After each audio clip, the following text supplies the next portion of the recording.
Bismillahirrahmanirrahim. Assalamu alaikum, dear student.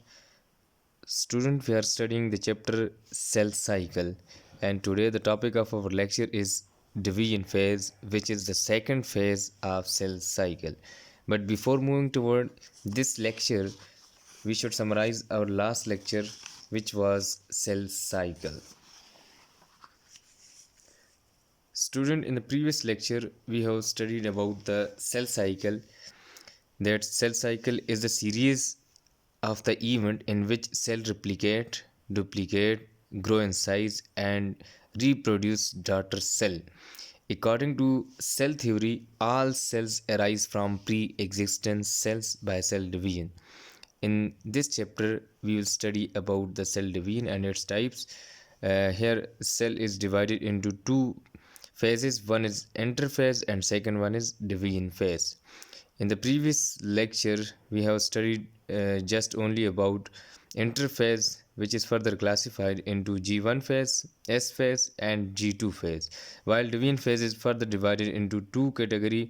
One is mitosis and second one is meiosis.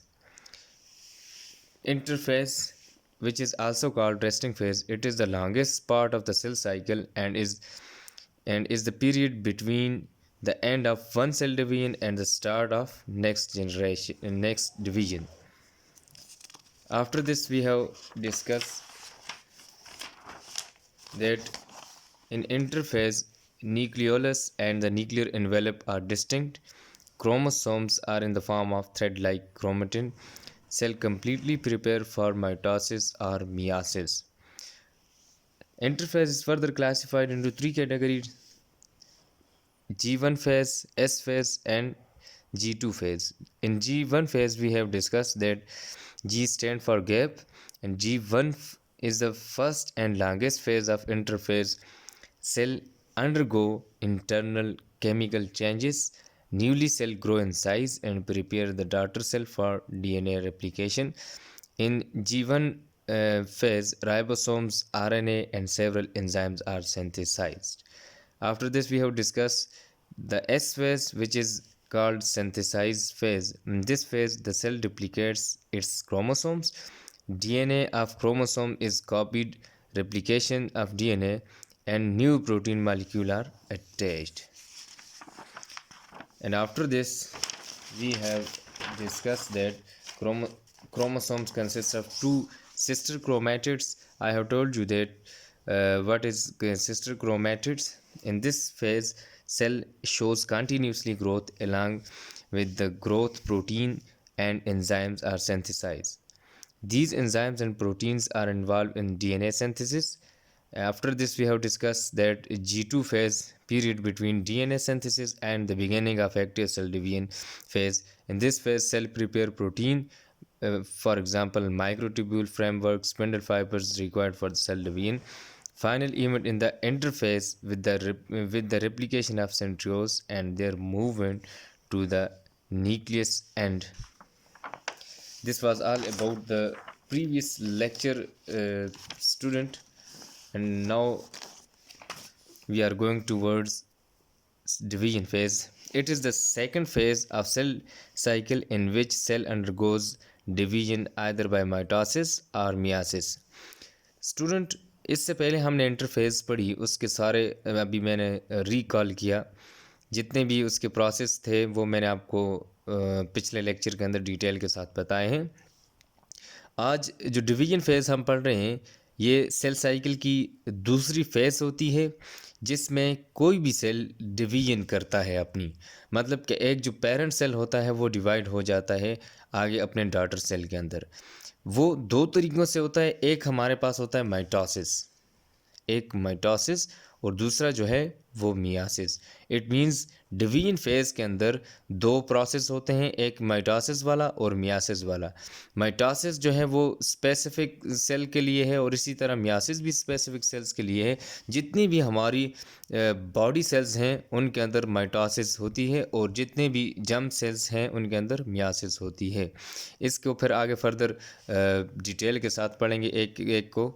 पहले देखते हैं कि mitosis क्या होता है और इसके अंदर किस तरह सेल डिवाइड होता है और कैसे डिवीजन फेज़ के अंदर माइटोसिस अपना इम्पोर्टेंट रोल जो है वो प्ले करती है।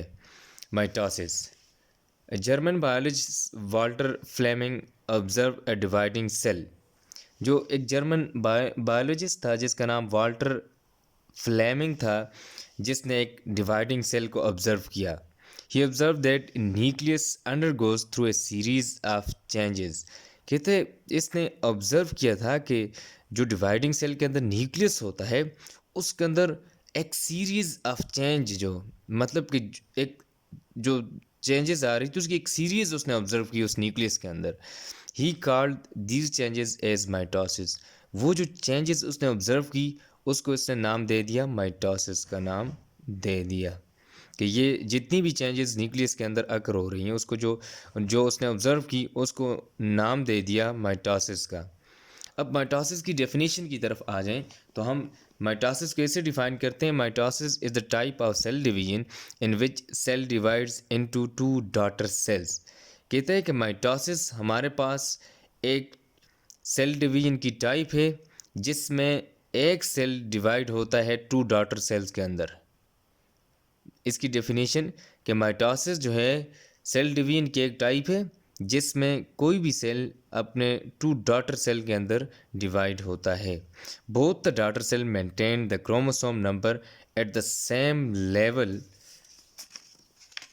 As that in parent cell. कहते हैं कि जो डॉटर सेल्स होते हैं, इस माइटोसिस के रिजल्ट में जो डॉटर सेल बनते हैं इसके अंदर जो क्रोमोसोम्स का नंबर होता है वो मेंटेन रहता है, एक जैसा कि पेरेंट सेल के अंदर था। फॉर एग्जांपल देखें यहाँ पे एक ये सेल है पेरेंट सेल, तो जब माइटोसिस हुई तो ये दो सेल के अंदर डिवाइड हो गया जिनको हमने डॉटर सेल का नाम दे दिया।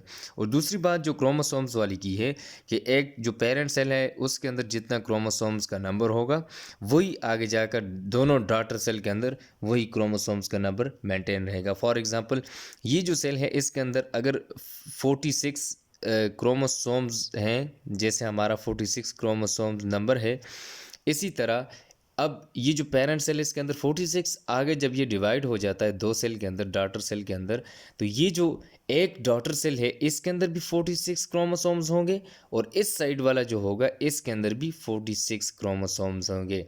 इट मीन्स कि जो डॉटर सेल हैं इन्होंने इस क्रोमोसोम्स का जो 46 नंबर था उसको मेंटेन किया जो पेरेंट सेल के अंदर मौजूद था। अब दोनों के अंदर देखें पेरेंट सेल के अंदर भी 46 है और डॉटर सेल के अंदर भी 46 है।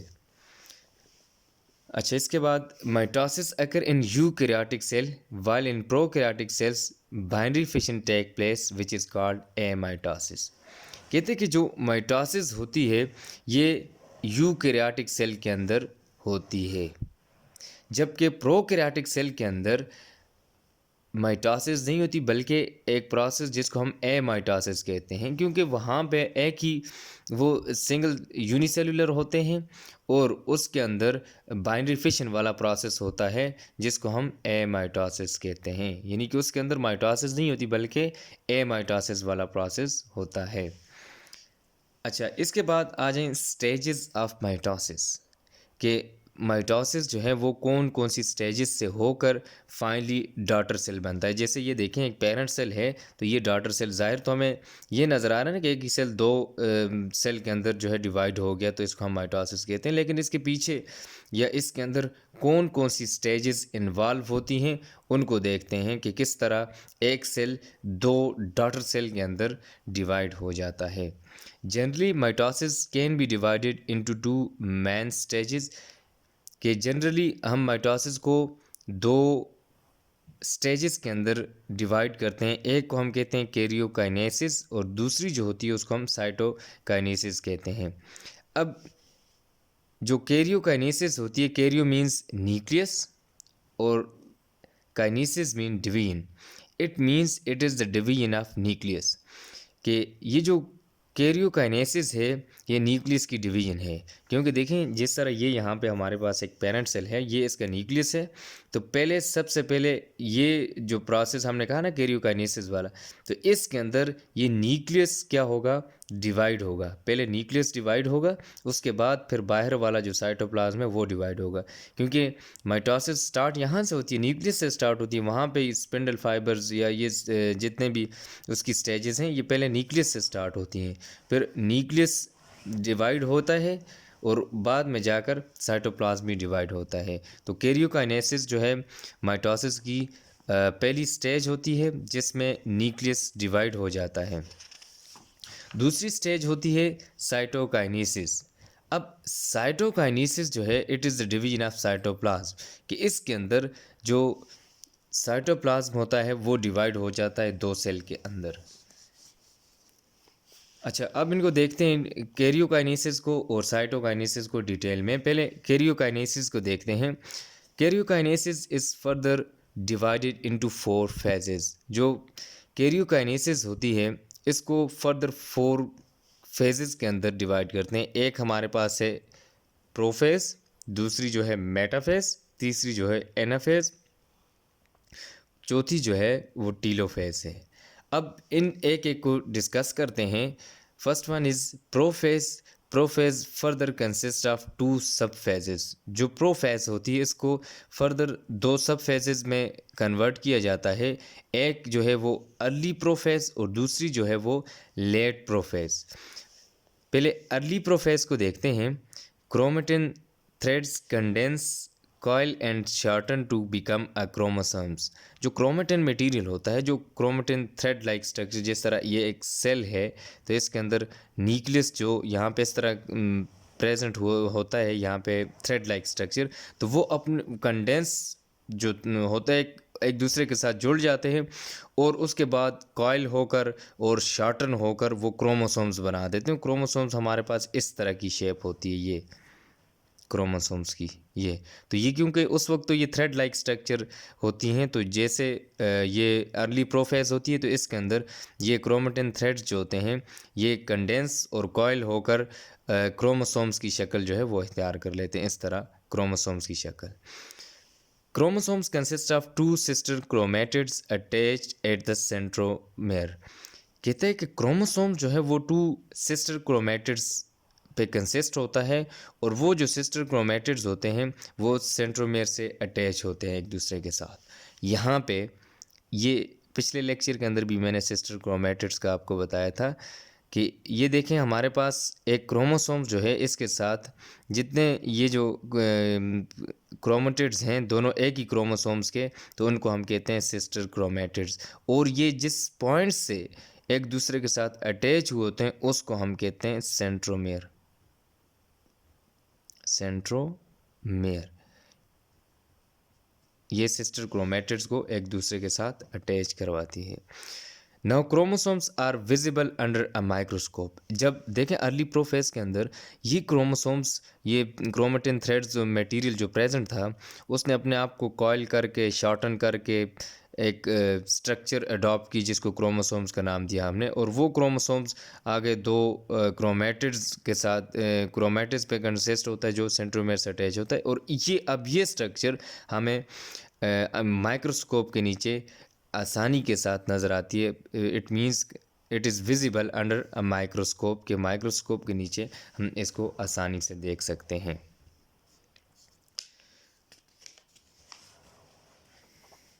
अच्छा, यहाँ पे मैं आपको एक डायग्राम बताता हूँ। देखें जो अर्ली प्रोफेज है इसके अंदर एक तो न्यूक्लियर मेम्ब्रेन इस तरह डेवलप हुई होती है, ये इसका न्यूक्लियोलस है और यहाँ पे ये सेंट्रियोल प्रेजेंट होता है। जो भी सेल हो उसके इधर सेंट्रियोल प्रेजेंट होता है और सेंट्रियोल के साथ ये एस्टर प्रेजेंट होते हैं, ये वाले एस्टर। ये फिर बाद में एलांगेट करके स्पिंडल फाइबर बनाते हैं। अब ये न्यूक्लियर मेम्ब्रेन है और यहाँ इसके अंदर देखें आप जो ये क्रोमोसोम्स हैं ये यहाँ पे फुली इसने अपनी जो है वो शेप अडॉप्ट कर ली है। क्रोमोसोम। अब ये क्रोमोसोम्स अंडर माइक्रोस्कोप विजिबल होता है। तो ये वाली जो स्टेज है ये कहलाती है अर्ली प्रोफेज। कि अर्ली प्रोफेज के अंदर क्रोमेटिन थ्रेड मटेरियल जो होता है वो क्रोमोसोम्स की शेप अख्तियार कर लेता है, और इसके साथ ये क्रोमेटिड सिस्टर क्रोमेटिड्स अटैच होते हैं सेंट्रोमेयर से, और ये अंडर माइक्रोस्कोप इजीली विजिबल होते हैं। इसके बाद नेक्स्ट स्टेज जो है वो लेट प्रोफेज है। कि late prophase in animal cell the two pair of centrioles reach opposite poles of the cell. कहते हैं एनिमल सेल के अंदर जो सेंट्रियोल्स का पेयर होता है ये वाला देखें। अब ये सेंट्रियोल के पेयर एक ये है और एक ये, इसको पेयर कहते हैं सेंट्रियोल पेयर। अब कहते हैं कि ये जो लेट प्रोफेज होती है इसके अंदर एनिमल सेल की बात कर रहे हैं कि इसके अंदर ये जो सेंट्रियोल्स होते हैं ये पोल्स पे चले जाते हैं। सेल के जो अपोजिट पोल्स होते हैं उसके ऊपर देखें ये वाले, एक ये और एक ये, एक पोल ये है और एक दूसरा पोल ये है। तो ये पहले इधर थे, देखें अर्ली प्रोफेज के अंदर एक यहाँ पे और एक, तो ये इस तरह यहाँ से ये वाला इधर मूव कर जाता है और ये वाला इधर इस साइड पे मूव, और यहाँ आकर इस जगह पे एक दूसरे के अपोजिट पोल्स के ऊपर आकर स्टॉप हो जाते हैं। अच्छा, इसके बाद make network of spindle fibres. इसके बाद ये जो सेंट्रियोल्स होते हैं ये स्पिंडल फाइबर का एक नेटवर्क सा बना देते हैं, इस तरफ से भी और इधर इस तरफ से भी, इस तरह ये स्पिंडल फाइबर का एक नेटवर्क सा बना देते हैं। Complete set of spindle fibre is called mitotic apparatus. अब ये जो एक सेट है complete set of spindle fibre, इसको माइटोटिक अपरेटस कहा जाता है। लेट प्रोफेज के अंदर ये जितना भी स्पिंडल फाइबर्स का एक सेट है इसको हम माइटोटिक अपरेटस कहते हैं।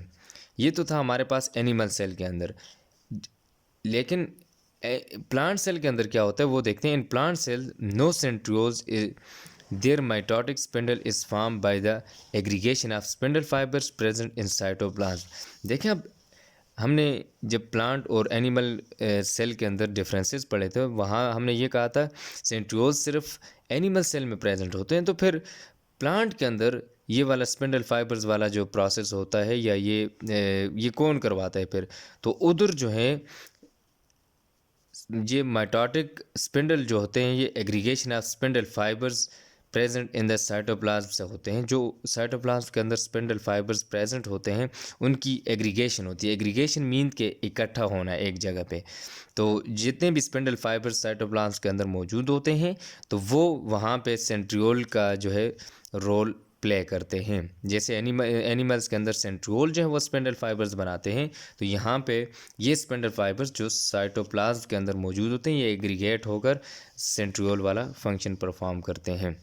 Nucleolus disappear. अब देखें यहाँ पे अर्ली प्रोफेज जो थी इसके अंदर न्यूक्लियोलस प्रेजेंट था, लेकिन यहाँ पे जो न्यूक्लियोलस है वो डिसअपीयर हो जाता है। Nuclear envelope break down. अब यहाँ पे पहले तो न्यूक्लियर एनवेलप जो थी वो बिल्कुल वाज़ेह नज़र आ रही थी। अब यहाँ पे जो नेक्स्ट स्टेज होती है जिसको हम लेट प्रोफेज कहते हैं, इसके अंदर इसमें इस तरह ब्रेकेज आ जाती है कि ये जगह जगह से टूट जाती है, उसमें तोड़ फोड़ आ जाता है कि एक जगह से दूसरी जगह से ये टूटना स्टार्ट हो जाती है। ये थी हमारे पास लेट प्रोफेज कि इसके अंदर जो सेंट्रियोल्स होते हैं वो अपने रिस्पेक्टिव पोल्स की तरफ मूव करने शुरू हो जाते हैं। कि पहले ये इधर थे, इधर से यहाँ पे, और ये वाला इस साइड पे, और फिर यहाँ से स्पिंडल फाइबर्स की फॉर्मेशन होती है और इस स्पिंडल फाइबर का जो सेट होता है उसको हम माइटोटिक अपरेटस कहते हैं। लेकिन प्लांट सेल के अंदर सेंट्रियोल्स नहीं होते, तो वहाँ पे जो सेंट्रियोल्स का फंक्शन कौन प्ले करता है, तो जितने भी स्पिंडल फाइबर्स साइटोप्लाज्म के अंदर मौजूद होते हैं वो एग्रीगेट होकर ये जो सेंट्रियोल वाला फंक्शन है ये प्ले करते हैं। इसके बाद नेक्स्ट हमारे पास फेज़ है metaphase. Spindle fibre attach with chromosomes. जो स्पिंडल फाइबर्स होते हैं ये देखें मेटाफेज, इसके अंदर क्रोमोसोम स्पिंडल फाइबर्स ऐसे अटैच होता है। देखें ये जो सेंट्रियोल साइड से जो स्पिंडल फाइबर राइज हो रहे थे ये इस तरह एक ये और इस साइड से वाला इस साइड के साथ अटैच हो जाता है। अब दोनों जो हैं ये स्पिंडल फाइबर्स एक क्रोमोसोम्स को उसके साथ अटैच हो जाते हैं, एक साइड से और दूसरा दूसरी साइड से। अच्छा, इसके बाद two spindle fibres attach with one chromosomes from both side. कहते हैं कि दो जो स्पिंडल फाइबर्स होते हैं वो एक क्रोमोसोम्स के साथ दो साइड से अटैच हुए होते हैं। Chromosomes attach with spindle fibres arrange themselves at equator of the cell. कहते हैं जो क्रोमोसोम्स होते हैं वो एक दूसरे को स्पिंडल फाइबर के साथ अटैच कर देते हैं और सेल के इक्वेटर पे अरेंज हो जाते हैं। इस तरह देखें, ये इक्वेटर रीजन है सेल का, ये वाला। तो इसके ऊपर ये जो क्रोमोसोम्स हैं अरेंज हो जाते हैं स्पिंडल फाइबर्स के साथ, एक सीक्वेंस के अंदर अरेंज हो जाते हैं। Plate is form called metaphase plate. अब यहाँ पे ये एक प्लेट सी बन गई। अब देखें ये जो अरेंजमेंट हुई है ऐसे लग रहा है कि एक प्लेट है, तो इस प्लेट को मेटाफेज प्लेट कहते हैं। Student, this was all about the today lecture. Now I'm going to repeat our lecture. Next जो फेजेस हैं वो इंशाल्लाह हम नेक्स्ट लेक्चर के अंदर पढ़ेंगे, या इस लेक्चर में यहीं मेटाफेज तक पढ़ेंगे। हमने पढ़ा है, नेक्स्ट जो लेक्चर होगा उसमें इंशाल्लाह टीलोफेज और एनाफेज को डिस्कस करेंगे। अब मैं अपने लेक्चर को समराइज़ करने जा रहा हूँ। आज स्टूडेंट हमने इसको डिवीजन फेज़ पढ़ी है, जो कि सेल साइकिल की दूसरी फेज़ है। It is the second phase of the cell cycle in which cell undergoes division either by mitosis or meiosis. First we have discussed mitosis. German biologist Walter Fleming observed dividing cells. He observed that nucleolus undergoes through a series of changes. He called these changes as mitosis. After this we have defined the mitosis. That mitosis is the type of cell division in which cell divides into two daughter cells. Both the daughter cell maintain the chromosome number at the same level as that in parent cell. Here you can see the diagram which explain the process of mitosis. That parent cell divides into two daughter cell, and these daughter cell maintain the number of chromosomes. For example, if there is 46 number of chromosomes in parent cell, absolutely daughter cell will maintain 46 chromosomes in it. Mitosis occur in eukaryotic cell, while in prokaryotic cells binary fission take place, which is called amitosis. After this we have discussed the stages of mitosis. Generally mitosis is divided into two main stages. One is karyokinesis and second one is cytokinesis. Karyokinesis is the division of nucleus, while cytokinesis is the division of cytoplasm. After this we have discuss karyokinesis in detail, which is further divided into four phases. One is prophase, metaphase, anaphase, and telophase. And in today's lecture, we have discussed only prophase and metaphase. Prophase is further consist of two subphases. One is early prophase. Chromatin thread condense, coil, and shorten to become a chromosomes. Chromosomes consist of two sister chromatids attached at the centromere. Now chromosomes are visible under a microscope. After this we have discussed the late prophase. In animal cell, the two pair of centrioles reach opposite poles of the cell, make network of spindle fibers. Complete set of spindle fiber is called mitotic apparatus. In plant cell, no centriole is present. Their mitotic spindle fiber is formed by the aggregation of spindle fibers present in cytoplasm. In late prophase, nucleolus disappear, and also nuclear envelope breaks down. After this we have discussed metaphase. In metaphase, spindle fiber attached with chromosomes. Two spindle fiber attached with one chromosome from both the side. Chromosomes attached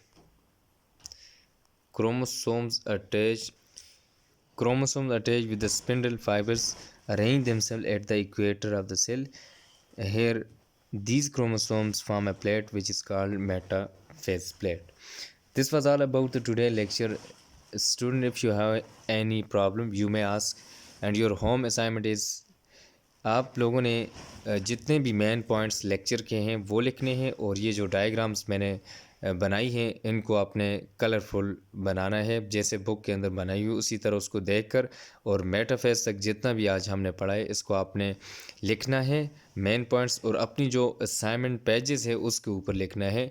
और फिर जो दिन आपको बताया जाएगा उस दिन आप स्कूल में आकर सबमिट करेंगे, और आपकी प्रॉपर इस असाइनमेंट की चेकिंग होगी और इसके मार्क्स लगेंगे, और इस इन्हीं मार्क्स की बेस के ऊपर आपका जो है एडमिशन बोर्ड को भेजा जाएगा।